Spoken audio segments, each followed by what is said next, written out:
O clima entre nós.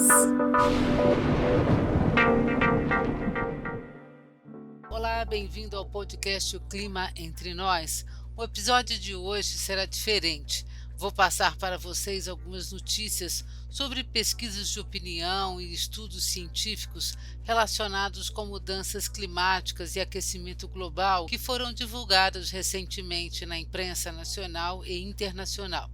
Vamos começar por uma pesquisa do IBOP que saiu no começo de fevereiro sobre o que os brasileiros pensam sobre proteção ao meio ambiente. A maioria aprova, mas não tem muito conhecimento sobre mudança climática e nem engajamento com as causas ambientais. Bom, essa pesquisa do IBOP revelou que 77% dos brasileiros querem proteção do meio ambiente. Os brasileiros estão preocupados com a mudança do clima e com a proteção do meio ambiente, segundo uma nova pesquisa de opinião realizada pelo IBOP. Ela foi divulgada no dia 4 de fevereiro. O levantamento foi encomendado pelo Instituto de Tecnologia e Sociedade, ITS, e pela Universidade de Yale, dos Estados Unidos, a partir de entrevistas com 2.600 pessoas entre setembro e outubro de 2020, com a margem de erro de 2 pontos percentuais. E de acordo com essa pesquisa, a maioria esmagadora dos entrevistados, 92%, concordou que o aquecimento global é um fato real, sendo que 77% das pessoas afirmaram que a ação humana é a principal causa desse processo. A proteção do meio ambiente é importante também para 77% dos entrevistados, mesmo que isso significa menos crescimento econômico. Sobre as queimadas na Amazônia, 74% dessas 2.600 pessoas que foram entrevistadas afirmaram que elas não são necessárias para o crescimento da economia e 84% das pessoas assinalaram que elas prejudicam a imagem internacional do Brasil. Bom, mas agora tem também um dado preocupante, né? Um outro resultado dessa pesquisa foi que ela mostrou que apenas 25% dos entrevistados disseram saber muito sobre aquecimento global ou mudanças climáticas. Além da falta de informação, a passividade dos entrevistados também surpreendeu, porque apenas 17% das pessoas já participaram de manifestações ou abaixo-assinados sobre mudanças climáticas. Bom, um outro assunto legal aí que foi comentado recentemente é o problema que envolve as Ilhas Fiji, né, em meio a essa crise climática. As Ilhas Fiji, elas são um dos locais assim mais vulneráveis no planeta às mudanças climáticas e ao aquecimento global. Fiji é um pequeno país insular, então é um conjunto de ilhas e dos mais vulneráveis, né, a essa crise climática. Desde 2016, as ilhas experimentaram 12 ciclones, sendo 3 de força máxima. Ao mesmo tempo, as estiagens se tornaram mais frequentes, ameaçando a segurança hídrica da população. Se você considerar os últimos 5 anos, com comunidade e meios de subsistência destruídos por um clima em mudança, a noção de um mundo mais resiliente é pouco mais do que palavras no papel. Esse foi o desabafo de Frank Bainimarama, que é o primeiro-ministro de Fiji. Isso foi uma entrevista que foi feita pela Reuters, uma agência de notícias, né? Como somos lembrados a cada nova tempestade, essa é uma questão de sobrevivência para os moradores de Fiji. Nos últimos anos, o governo de Fiji analisou o impacto potencial da intensificação das tempestades tropicais e identificou ao menos 43 comunidades que precisarão ser realocadas em um futuro próximo para as áreas mais elevadas das ilhas, para escapar do avanço do mar e do risco de enchentes. No entanto, o próprio primeiro-ministro de Fiji reconhece que esse esforço está sendo feito de maneira muito lenta, muito aquém do necessário. Não estamos mudando tão rapidamente quanto o clima. E esse fracasso já está nos custando vidas, meios de subsistência e anos de desenvolvimento perdido. É preciso lembrar que Fiji sofreu com fortes tempestades nos últimos meses. Em dezembro de 2020, o ciclone Iasa passou pelas ilhas com potência de categoria 5. E em janeiro de 2021, o ciclone Ana deixou pelo menos um morto, com mais de 10 mil pessoas sendo evacuadas para escapar da destruição. Tem um outro assunto bastante legal aqui que foi comentado recentemente, que revela a preocupação com o desmatamento das florestas tropicais e o surgimento de novos vírus, de novas mutações. A comunidade científica comenta cada vez mais, isso está sendo cada vez mais falado, de que cada vez que você desmata, o desmatamento das florestas tropicais é como se você mexesse também em um vespeiro, né? Porque outros vírus vão sair de lá, não é mais, é só uma questão de quando, né? Bom, então esse comentário foi feito bastante legal, foi um artigo que saiu na revista Science e foi também destacado aí na imprensa internacional. E diz o seguinte: um estudo sugere a conexão entre mudanças climáticas e a Covid-19.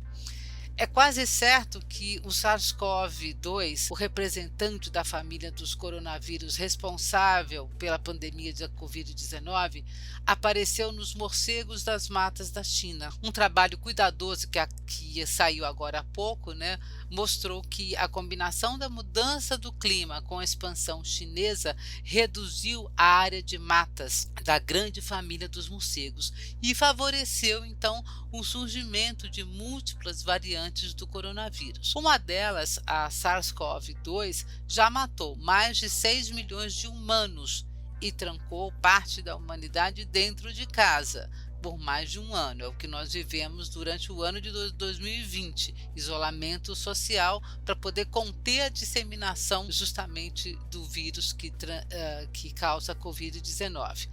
E aí é o seguinte: apontar o dedo é querer atribuir, né, uma única causa a uma variante. Isso a ciência tem o cuidado de não fazer. Mas a ciência também deixa claro que a mudança do clima ajudou a aumentar a probabilidade de vírus mortais surgirem e proliferarem. Probabilidade esta que não se encerrou com a atual pandemia. Então esse é um artigo recente que saiu aí na Science. Aqui no Brasil se fala muito também sobre o desmatamento da Amazônia e assim, há uma preocupação muito grande também dos cientistas com o fato de você desmatar a Amazônia. E isso cria, claro, não só muitos problemas para todo o nosso ciclo hidrológico e a biodiversidade, mas também, né, pode ser aí motivo, né, início de você começar a ter expansão de vírus, de você mexer numa área que você não faz a menor ideia do que tem lá dentro. Então, essa correlação entre desmatamentos das florestas tropicais e o surgimento de novos vírus está cada vez mais sendo provada pela ciência. Bom, um outro assunto bastante legal aí, pelo menos bastante interessante, é sobre a ilha de energia que a Dinamarca está criando. Essas notas que eu estou levantando agora são do Clima Info, né, que é um site que você pode consultar aí sobre notícias e assuntos sobre mudança global. É um site confiável, então um site sério. Se você tem interesse, né, em saber sobre mudanças climáticas, notícias legais, onde pesquisar sobre isso, né? Claro que tem toda a gama de artigos científicos, mas isso nem sempre é acessível para as pessoas comuns, né? Então, o Clima Info é uma agência onde você tem esses artigos, tem esses comentários sobre muitos assuntos relacionados com mudanças climáticas, biodiversidade, sustentabilidade, de forma confiável, feita por gente séria.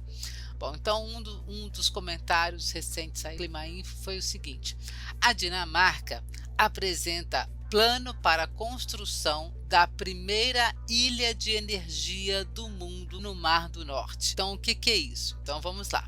O governo da Dinamarca anunciou recentemente um projeto de ilha de energia eólica a ser construída no Mar do Norte, a cerca de 80 quilômetros da costa do país. A instalação flutuante será inicialmente uma área de 12 quilômetros quadrados, do tamanho de 18 campos de futebol, e custará 34 bilhões de dólares. A iniciativa promete ser a maior instalação de geração eólica offshore do mundo. Segundo as autoridades dinamarquesas, a ilha terá capacidade inicial de geração eólica de 3 gigawatts, a energia suficiente para abastecer cerca de 3 milhões de residências. O projeto terá participação governamental de 51%, depois de um acordo entre os principais partidos políticos no parlamento da Dinamarca, e o restante será assumido pela iniciativa privada. Então, essa ilha de energia eólica, na verdade, ela vai ser um projeto de parceria do governo da Dinamarca com a iniciativa privada.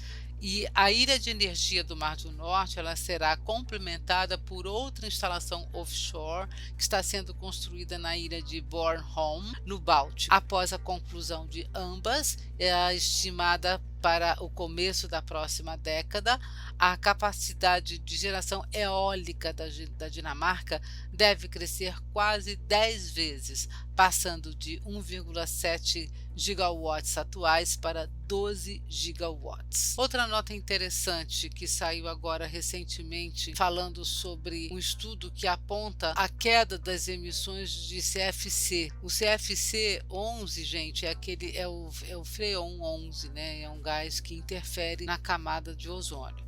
E a nota diz o seguinte: um estudo publicado no dia 10 de fevereiro na revista Nature mostrou que pela primeira vez desde 2012 as emissões globais do gás tricloro-monofluormetano, CFC-11 ou Freon 11, caíram em 2019 graças aos esforços recentes da China para proibir seu consumo no país. O CFC-11 é um gás com grande capacidade de destruir a camada de ozônio e um potencial de aquecimento global, 4,7 mil vezes maior que o dióxido de carbono. Ele é tradicionalmente usado para a produção de espumas para isolamento em construção civil. Como o CFC-11 sobrevive na atmosfera por cerca de 50 anos, se as fontes forem completamente eliminadas, sua concentração deverá cair cerca de 2%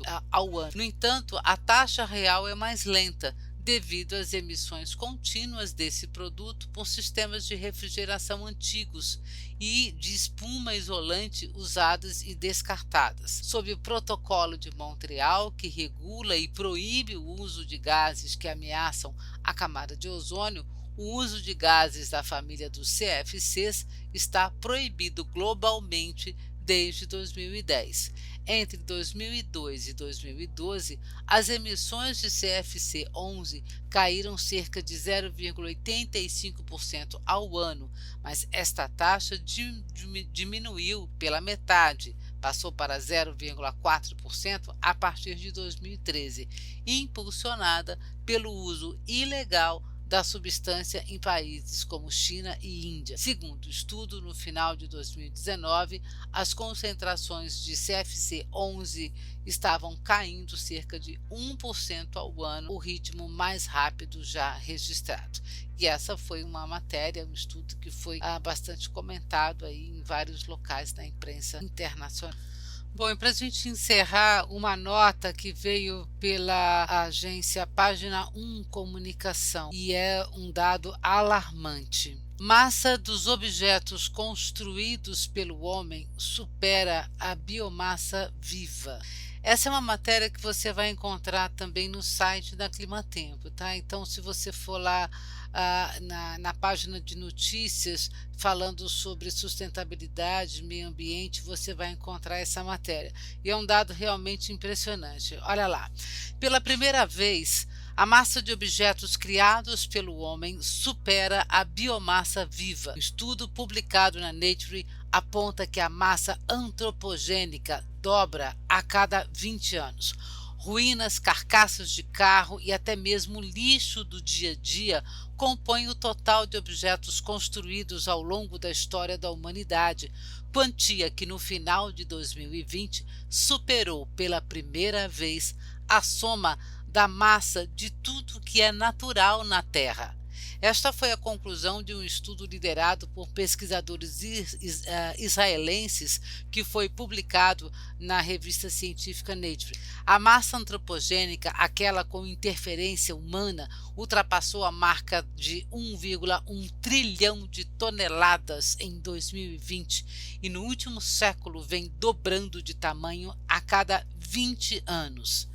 Se a taxa de crescimento se mantiver, espera-se que a massa antropogênica alcance 3 trilhões de toneladas em 2040, ou seja, o triplo da biomassa terrestre. Se quisermos reverter este cenário, é hora de reavaliarmos nossos hábitos de consumo, afirmou o Rodrigo Berté, diretor da Escola Superior do Meio Ambiente do Centro Universitário Internacional Uninter. Os estudiosos denominaram massa antropogênica a matéria não viva modificada diretamente pela ação humana. Então tem metal, asfalto, concreto, tijolos, plásticos, vidro e etc. De outro lado está a biomassa viva, que consistiu na totalidade do que é produzido pelos seres vivos, vegetação, incluindo árvores, animais, fungos e todos os micro-organismos presentes no solo e nas águas.